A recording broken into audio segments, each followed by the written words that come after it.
So in the last part of this part one, cardiovascular disorders, we're going to discuss hypertension. So we talked a lot about arterial sclerosis and atherosclerosis and coronary artery disease already. So as the vessels are stretching out to accommodate those heartbeats and the rushing of blood that comes to it, we get micro tears in the vessel. So when this happens, those micro tears get replaced with healthy tissue, okay, in a younger person. But as we age, it's replaced more with collagen, and that collagen becomes very stiff, very hardened, and the vessels become non-stretchable. So the purple areas that are depicted here on the slides is the vascular smooth muscle cell. And this is the area that helps constrict and dilate the vessels. It tightens up and stays stiff with those micro tears and then the buildup with calcium. So that smooth muscle layer is the layer of the vessel that becomes stiff, and it doesn't expand and contract with that increased volume in the vessels, from when the heart beats. Due to the buildup and the stiffness in your vessels, they become very hard over time, and they can't really stretch to accommodate that blood flow, especially in systole. Okay, so when the heart pumps and pushes that large blood volume out. When the heart pumps during systole, you get a huge rush of blood, and the vessels can usually accommodate it. But that puts pressure on the vessel wall during normal blood volume. So if you have more blood volume, the vessels can't really handle that extra volume either, and the blood can't move through the vessels, and it ends up in the heart. So with hypertension, as I said, the vessels become stiff, there's more blood volume, the vessels can't accommodate that extra blood volume, they can't accommodate that rush of blood, and it builds up in the heart. Or what else could happen is that extra volume leaks out through capillaries, and the patient ends up with peripheral edema. Blood pressure does go up with both of these things. And this is really the pathophysiology of hypertension. Normal hypertension related to arterial sclerosis. Okay, those micro tears, the collagen building up, the stiffening of the vessels, then the increased blood volume, okay, is arterial sclerosis. So this is a normal thing that happens with aging, all right, but it can lead to hypertension. We talked about this, I believe, on the first slide. Okay, but then if you add atherosclerosis, and that arthroma formation is when we get that really significant hypertension, because then you have those stiff vessels, but then you also have the arthroma, making that lumen much smaller.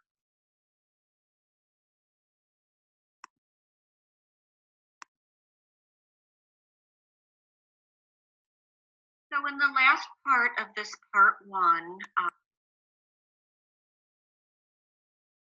all right, so high blood pressure can really damage organs.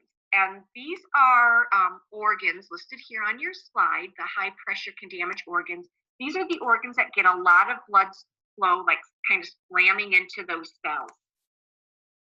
When that happens, because of hypertension or increased blood volume, you get a lot of blood slamming into these cells, you get cell damage. And this causes disease to these particular organs. You can also get brain swelling due to fluid leaking out of the vessels into the brain. So the retinas are really affected by high blood pressure. Kidneys are affected by high blood pressure, as well as the brain and the lungs.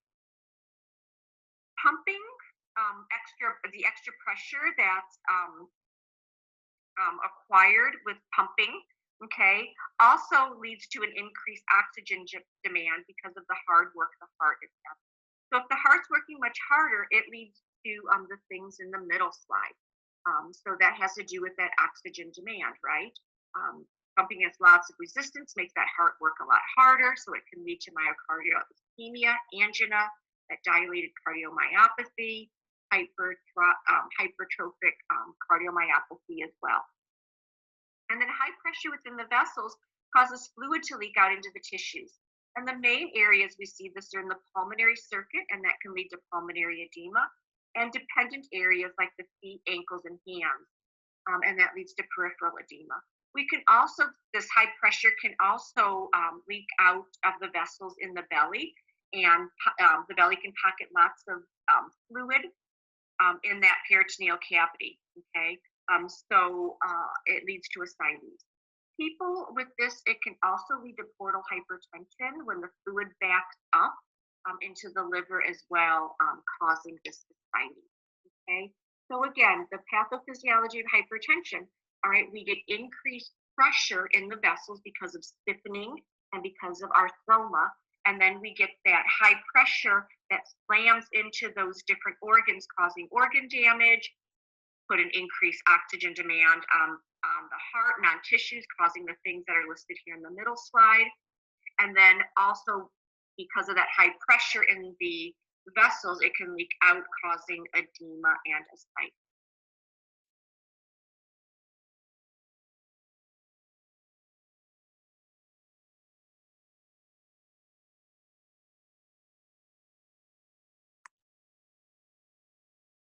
So the symptoms of hypertension is usually asymptomatic.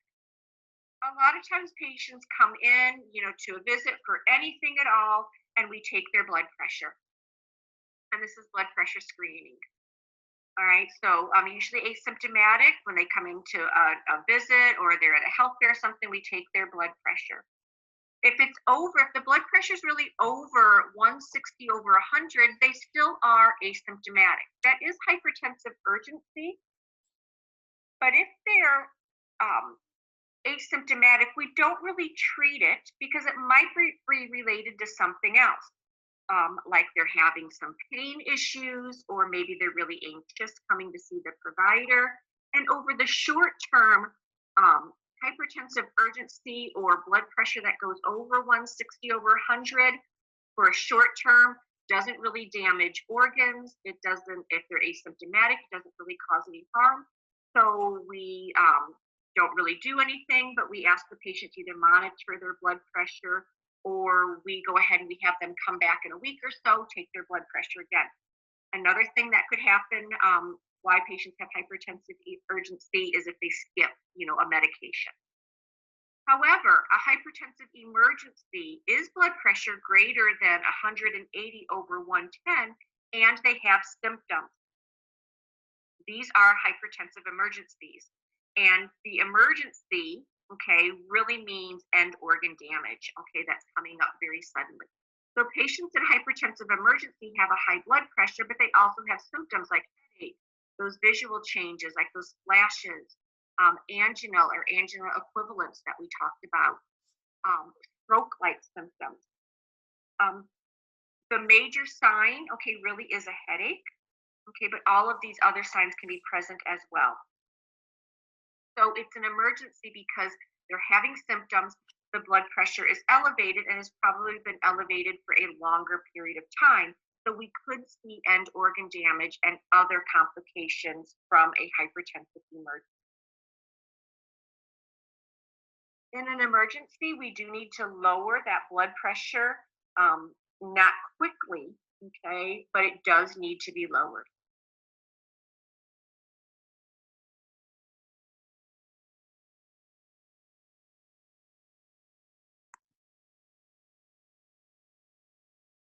So these are the categories that we use to diagnose hypertension or high blood pressure. The significance of high blood pressure diagnosis is really a level, is the level that they're at. Okay, so a significant blood pressure diagnosis really depends on which level that they're at. And this is the JNC7, and it has went through multiple revisions of these blood pressure categories. They do change, every few years or so, but we do use them for diagnosing hypertension with a diagnosis, so like I said, significant elevation of blood pressure. These are the ones that you learned in your health assessment class. So if somebody has blood pressure that's less than 120, okay, over 80, and no symptoms, they really have normal blood pressure, okay? So somebody's blood pressure that Um, 120 to 139, over 80 to 89 with no symptoms, they're pre-hypertensive. And this is, like I said, blood pressure that's elevated, kind of like that all the time. All right, and then of course we have stage 1 and stage 2. And you can read that on the slide here. For the systolic, basically every time we add 20 to the systolic, we go up a step. There are recommended goals, but we still and we go more with treatment depending on the goals. But these categories you still need to know. They're still recommended. But like I said, now that these categories change, treat or not treat, we kind of go with the individual patient. Is blood pressure always elevated at these amounts, or is it elevated once or comes down? We really look for more of the GNC8 goals is we go with. Okay, so again, know these categories. Know that we do categorize blood pressure according to our readings. Know what the levels are. You'll need to know them for NCLEX, but know that with treatment especially, we go with the JNC8 goals, which are on the next slide.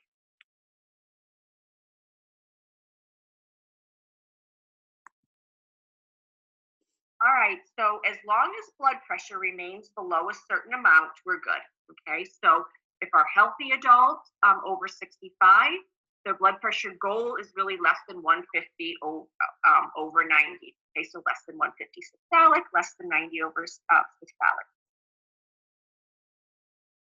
So this is really more of what we use now, and especially used for treatment, okay, or how we categorize people. These numbers are high, but research shows that until we really get to 140, that we don't have much kidney or long-term damage, okay, to those organs because of hypertension. And we want older adults to have a little bit of wiggle room in their blood pressure also, so we don't want to be really stringent with those categories. We want older adults to have a little bit of wiggle room because we don't want to treat them so aggressively. We give them medication that's going to cause their blood pressure to drop or drop quickly, or drop when they change positions, cause a fall, cause an injury. Okay, so for NCLEX, you do need to know both the JNC7, okay, the categories, and you do need to know the JNC8 goals as well, okay, as I have them listed on the slide. You will see both of them in the literature. You will need to know the categories of blood pressure and what a diagnosis of like pre-hypertension means or hypertension.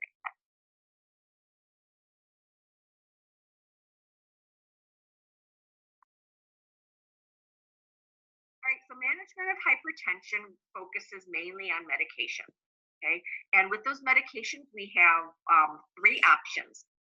Okay, and those are on the slide. We treat with thiazides or ACE inhibitors or an ARB. Okay, if they can't tolerate an ACE inhibitor, then we use an ARB or a calcium channel blocker. And these are all relatively equivalent in bringing blood pressure down. And often a provider will start with one of these medications. And if that doesn't work to bring the blood pressure down, then they'll add another. And if that doesn't bring the blood pressure down, then they'll add another. So up until we get possibly one medication from each of those classifications. If the patient is on 3 different medications for their blood pressure, so they're on a thiazide, an ACE inhibitor, and a calcium channel blocker, and those aren't working, or the dosages are maxed out, then we add a beta blocker, okay, to help keep their blood pressure down. But remember the side effects of beta blockers as well. And after that, if blood pressure still doesn't come down, then we can go to more of an atypical alpha agonist or a nitrate. All right, so this is the medical management. These are the classes of medications that we give to treat blood pressure. And again, treatment depends on those goals. Treatment depends on those categories, okay? Not necessarily one elevation of blood pressure. When they come in, that blood pressure needs to be sustained, elevated over time in order to have a blood pressure diagnosis.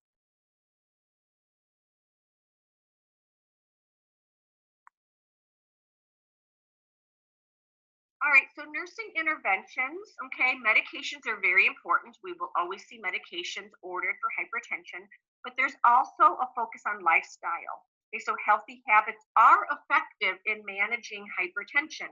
Um, Lifestyle changes may not always be really important when we're talking about, genetics and that lipid buildup, and that arthroma formation. But in hypertension, lifestyle efforts really are effective in managing hypertension. So we talk to patients about their diet, increasing their activity, losing weight, again, smoking cessation.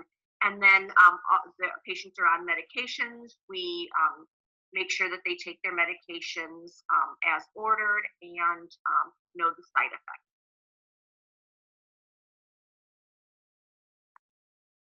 So let's get into a few of these different lifestyle things. Nutrition first.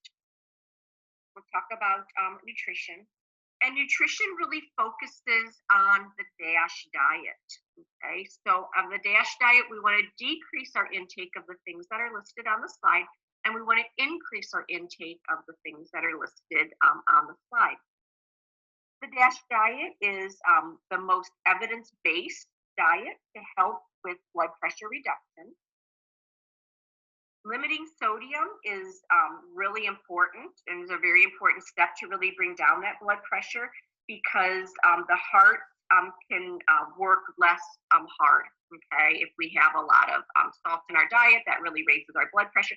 The heart can work less hard if we limit our salt. And we should really limit that sodium to less than 2,300 milligrams a day. Increasing our fruits and veggies is also very important. We should all be eating a good diet with a lot of healthy fruits and vegetables, and lower the dairy fat. Other limitations in the diet are on the right side. We need to limit alcohol intake there. Avoid processed foods because they have a lot of sodium and a lot of preservatives and thing in them. Remember, though, when we're talking to patients about avoiding processed foods, a lot of times processed foods are a lot cheaper. So patients have financial resource issues that may be difficult. So working with the older adults, so what processed foods might be a little bit healthier than others, or how to manage their diet so they can adhere to that DASH diet principles the best.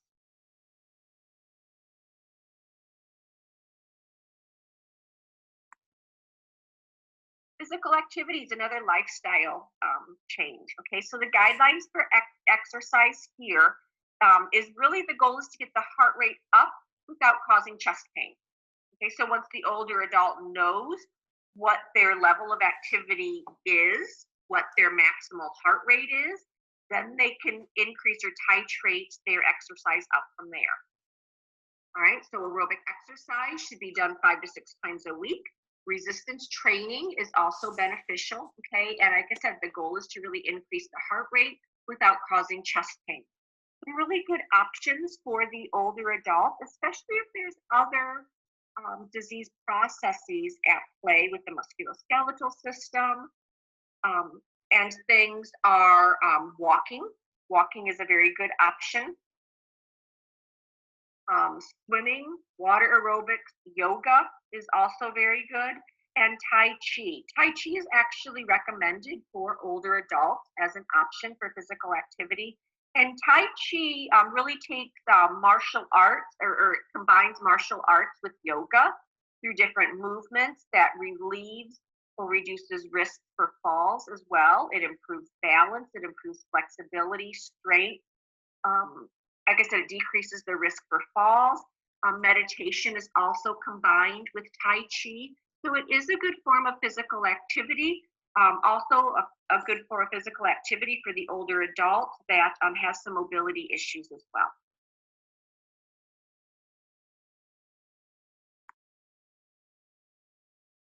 All right, and these are the medications. So there's a lot going on here, on the slide, but I have, these are the classifications of medication. And these are the main nursing implications, okay, for hypertension meds. Because remember, with hypertension, we treat it with meds first, but also those lifestyle issues that were on the slide. I talked about the DASH diet and increasing exercise. So the things in the first column, or the column on the left side, are really the mainstays of treatment. Okay, the ones on the right are other things that we can add to go with the mainstays of treatment, okay, for additional blood pressure coverage. We also may, the patient may also have one of the medications on the right if they have other cardiac issues, okay, a combination of other cardiac issues with hypertension.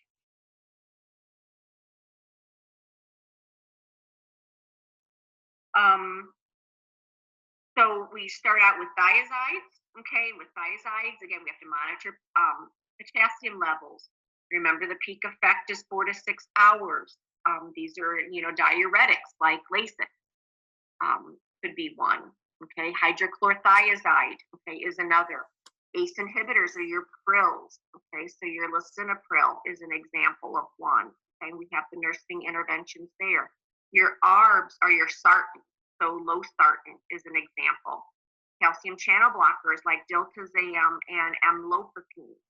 Okay, and the nursing interventions or nursing measures for that medication are there.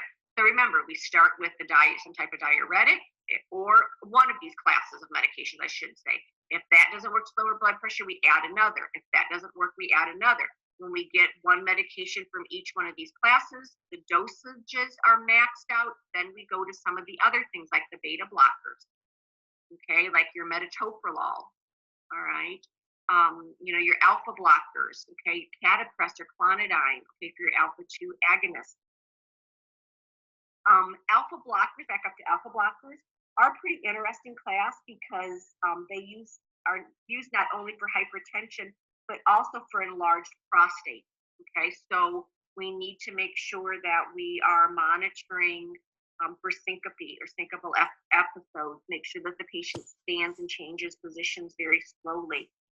Alpha-2 agonists, like your clonidine, your catapress, kind of have a weird mechanism of action, and they trick the brain to shut down the CNS. All right, so, and nitrates can have a high rate of syncope, also related to them. There's long acting, so they're used for chest pain. The short acting is used for chest pain, but they're also long acting too, which we can also use for chest pain. But they also dilate vessels. Okay, so that's why we can use them for hypertension as well. And then hydralazine. Hydralazine we only give in the hospitals because it has so many side effects and can be severe side effects. So this slide is really important. You need to know these. They're very common drugs. Okay, they're common classes of drugs. You need to be aware of the trade names and generic names of drugs in these classes.